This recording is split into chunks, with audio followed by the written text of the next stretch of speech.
Hey, what's going on everybody, and welcome back to another Darkfall tutorial. In today's video we're going to be creating a fantasy stylized map, as you can see here. I did something similar for the game that I'm creating, and if you want to check that out there will be a link over here. Go ahead and click this. Now for this I will be using Blender for the most part, but then I will be using Gimp, and that's because Gimp has one tool that Blender doesn't. But if you want, you can use Blender or any other photo editing software that you want to use. So without wasting any more of your time, let's go ahead and just jump right in. The first thing we can do is go over here to 2D animation and load up the 2D workspace. If this is the first time you're using the grease pencil, maybe go ahead and check out one of the videos I did up here, which is the 2D character creation series. But let's assume that you already know the basics of the grease pencil. What we need to do is go ahead and set up our brushes. So I'm going to use a pen. I'm also going to reduce the radius. And then if we go over here and scroll through, we can find stroke. I'm going to go down to smooth and bump this all the way up to 2. Then I'm going to set this to 3 and this also to 3. The next thing I want to do is go ahead and bring this panel and make it a little bit bigger, just so we can see our layers. Right now we have lines and fills. Let's go ahead and rename this to sketch or rough or draft. You can call this whatever you want, just as long as you know this is your draft layer. Now let's switch back to the draft layer. What we can do, if we hovered over this window, we can press Y and it'll bring up this change active layer, and we can just switch between them. And this becomes really handy, especially when you're in full screen mode. To go to full screen mode, you just need to hold Control and press spacebar. And pressing it again will just return you to the same windows. So I'm going to use full screen mode because it's easier to see things. And I'm going to start by sketching out a few things. So the land, highlight certain areas where I want things to be, such as mountains, trees, castles and other things. Also I'm using a tablet, but it's not entirely necessary to use one. It just makes your job a lot easier. If you're using a mouse, it's the same principles, you just need to take your time a little bit more. So it's a good idea to start with a reference, so either find something online or even sketch something down on a piece of paper. I've got a piece of paper in front of me that I'm going to kind of try and copy, and I'm going to try and create what you saw in the example. So first I'm going to start by blocking in the rough details. So first let's go ahead and start with the land. For this we don't need to be too detailed, in fact we can be quite loose with the details. This is our rough layer after all. So the idea is just to kind of give us an idea of how it's going to look. So I'm just going to go around here like this, and background, and let's go back up. Again, I've got reference of an image in front of me, but maybe you guys want to use different images as references. So I'm just adding a few islands here, and I'm going to add some castles or some villages, some places for this map. So these, again, this is very rough. We're going to come back and make it more detailed. This looks terrible, but you get the idea. It's a big castle. One over here on this island, one over here, and maybe a port down here called Southport. See what I did there? Okay, so this is very rough and we will come back and detail these. I want some banners on this. I'm not going to draw the banners, I'm actually just going to find an image online and use them. Make these, add some more details here. And we can see I'm going to overlap the banner on this island here. I might do that on other places as well. Next I'm going to do some lakes, maybe one over here and one over here. And then join them up with a few rivers, one down to Southport and these two connecting, and one from the top. Again, I might add some more later on. Next we can do some mountains. It's a good way to fill the map, and it's also a good way to sort of divide the different areas on your map. Maybe you want some mountains running straight through it, or having some areas with some mountains, I don't know. Again, it's entirely up to you how you or where you place your items, such as mountains, trees, villages and so on. And now let's go ahead and add some trees. Again, these are very rough. The more detail you want to put into this, obviously the better it will look, but for this rough layer you don't need to be too detailed. I'm going to place these trees around the base of mountains and also dividing the different areas, making forests, little patches of trees, I don't know, trying to fill the map. Again, where you place these items is entirely up to you and how you want your map to look. So now we can use this as a reference. I'm just going to add a new layer and trace over this and be a lot more detailed than I was before. Again, I'm going to use this as a guide. It doesn't mean I have to stay exactly on the lines, but I can actually use a bit of artistic license and maybe deviate from the lines, but you guys get the idea. Here I'm not completing the lines because the banner's going to go over it, so I thought I'd sort of leave these areas blank. And then just continue round. Here I want a bit of a point, I don't know why, but I do. And then round here, I'm going to cut right in and go around, just because I think it looks better. Around here, and let's just get this finished.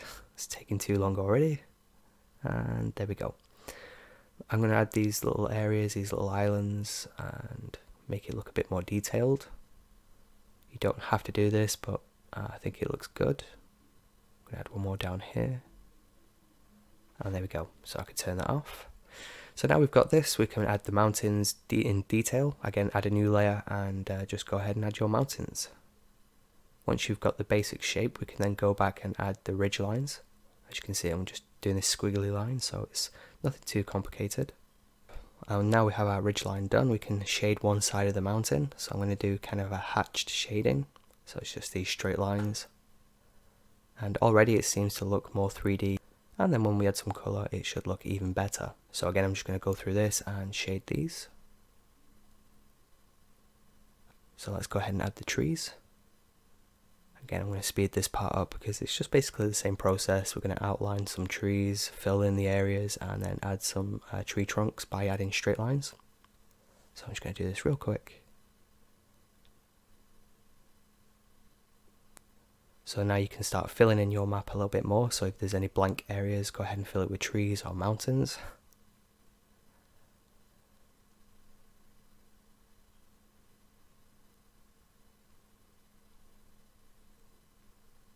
So it's a very simple stylized icon kind of images that I'm going for. If you want to go more detailed, then definitely go for it. But this is for a small map in a game, as I mentioned. So again, just add as much detail as you want. It's harder to see while they're not shaded, but you get the idea.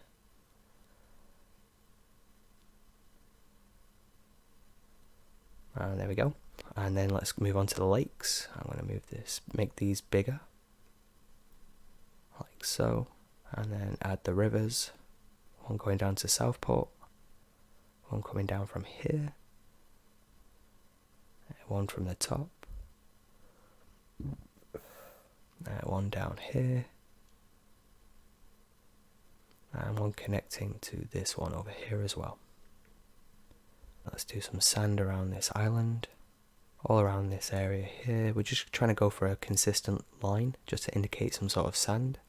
Again, this is optional, you don't need to do this. But I think it looks a lot better. Make sure you get all the islands as well.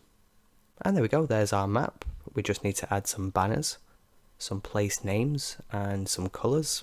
But essentially that's our stylized fantasy map. I know it doesn't look too great right now. Hopefully it looks better with a bit of colour, so let's go ahead and save some of these images out and open them up in a photo editing software of your choice. Again, you can do this in Blender if you want. You can just add some materials, fill this in, some colours. But as I mentioned, there's one tool that Blender doesn't have. I mean, Blender is amazing, don't get me wrong, but it doesn't have the, what's it called, the fuzzy selection tool, or whatever you want to call it. So that's the reason why I'm going to jump over to Gimp. Again, if Blender had that selection feature, it would just be so powerful. I don't know why it's not here already, but so yeah, let's go ahead and render this out. Now you can do it two ways. You could render this out as a single image. So if we just turned everything off except the land. So you just render this out, then turn it off, and then render the mountains with the mountain detail. Render that out, and same thing for the trees and everything else. So I prefer to do it this way, render individual images, because it's so much easier when we import them as layers in Gimp. So that's what I'm going to do. And if you do try to render it right now, let's press F12. You'll see that we get this white background, which we don't need. So just press escape. So let's go ahead and change that. Let's go over to the render properties. Then down here under film, open this up. And just tick this box which will enable transparency. So now if we press F12, we can see we get this alpha transparent background, which is what we want. So now we have this. I'm going to press escape one more time. I need to do one more thing and make sure that the resolution is correct. Make sure the resolution is what you want it to be. Make sure it's 100%. Go down to the output. Make sure you save this somewhere that you can remember. We also want to make sure that we're using PNG with alpha transparency, so this selection right here. If you don't have this selected, we won't get alpha transparency, and yeah, that's not a good thing. I'm going to press F12, render this, and it's kind of hard to see, but you can see here it's rendered out. Make sure you go to image, save as, and save it to your folder. So yeah, go ahead and render each one of these out and save them. And now I've loaded them up. It's kind of hard to see, so I'm going to add a new layer, and let's drop this down here. We have our individual layers, just so we can isolate them if we need to. First I'm going to start off with the land mass. So this is the land here. Now, as I said, the reason why we came over here is because of the tools, and mainly because of this fuzzy selection tool. Normally you can click inside an area and it will select an area. So I really wanted to sort of select this inside area here, but as you can see it's disconnected. So that means it's selecting the whole area. Let me just demonstrate what I mean. Let me just switch the colors and choose the brush tool. You can see that it paints all around except the lines. Get rid of that. We could press Control I and then just affect the lines, but again that's not what we need. So I'm going to Control Z and get rid of that. Control A to deselect everything. So basically duplicate this, fill in the line here with another line, and then I can always use that as a selection. So let me just go ahead and do that. I'm going to duplicate this by clicking this button here, hide the original, and this one is going to be my selection. And this could actually go underneath. Now with this selection, let's go ahead and just fill these lines in here. And that should do.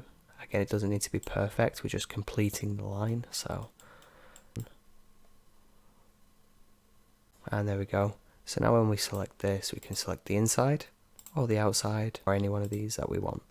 So I'm only using this as a selection. You can just put it underneath this layer if you want, that's fine. That's fine. Make sure we turn this base layer back on. So yeah, now we can use this, and again we can select the inside. I'm going to go back up here and create a new layer, and now we can fill this in with our color. So select any color you want. I'm just going to use a green. Just go ahead and fill it in. Now if we zoom in, we'll see there's a problem, so I'm just going to deselect everything. We can see that it's not really filled in to the full extent that we wanted it to. So let's get rid of this. I'm going to press Ctrl Z, get rid of that fill. Now what we can do is grow this selection.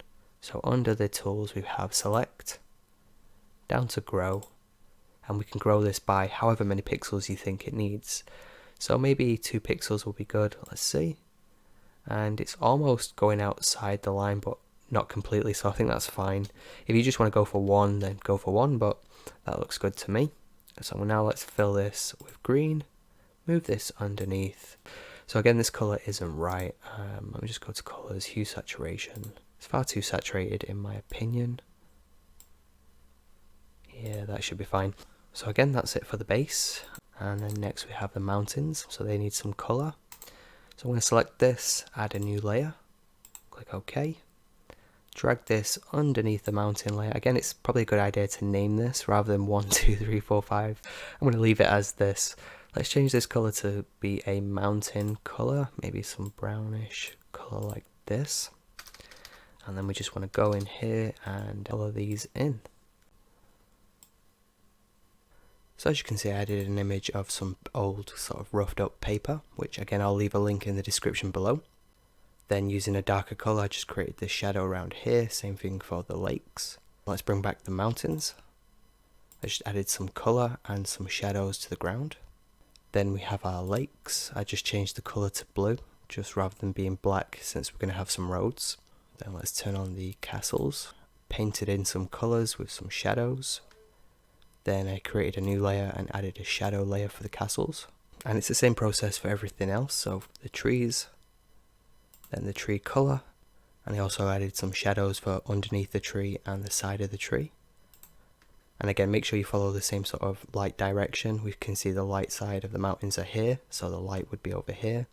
Shadow sides would be on this side. Then we add a shadow for the trees on the ground. And I think we've got one more tree shadow here, just an overall shadow. Can't get enough shadows, I guess. Let's turn the sand back on. Let's turn on the roads. Then I went online to Pixabay and found an image of a banner. So I just duplicated that and then just changed the colours to kind of match the province. I also rendered out some text just for the province names. Now with the banners and the text I didn't actually use, I turned these off because in the game they've actually got animations on them, so I rendered them out separately. I also wanted to add a bit more life into this map, so I added some villages around here like this, kind of hard to see but they're just little village kind of icons. Then next we have is the water, so it's just this kind of faint lines around here, and I'll show you how to do that in a second. The next thing I did was add some heraldry around here just to kind of make it look official. So this is the official shield for Canterbury, which means nothing to you right now, but if you're interested in the game, it's kind of a big deal. This is the main kingdom of this land. And then since this is going to be inside a book, I wanted it to have kind of like a page fold. And that was pretty simple. And again, I'll show you how to do that as well. So let's go ahead and do that now. Let's turn this off. And let's also turn the water off as well. So first, for the water, we need to have a selection. So I'm going to use our selection that we created. And now we have an outline. Now I'm going to go over here and add a new layer. This is going to be for our water. But since I already have one, so I'm going to call this water 2. Then I'm going to go ahead and choose a color. Again, you'd need to select the inside of these lakes and any lakes you have as well. But I'm just going to leave that for now. To get those lines, it's pretty simple. We just need to go to our gradient tool here. Then we need to change a few settings. First, come over here and select this. We just need to choose foreground to transparency. So click this. Then we need to go down to repeat. Select this and choose sawtooth wave. Now when we left click and drag, we get this cool effect. And if we hold shift, it will sort of constrain upon one axis. So we could have these diagonal, which kind of looks pretty cool. I also like this straight line as well. So just going to put these in like that. Then when you're happy with it, just hit return, confirm that. Now we can see that this water is underneath this layer. We could just replace it like that, but there's really no point since we're just going to remove most of this anyway. So let me just put this back down here. So now we want to expand this selection. So we go to select, and depending on which way you selected your selection with the fuzzy selection tool, it's either going to be grow or shrink.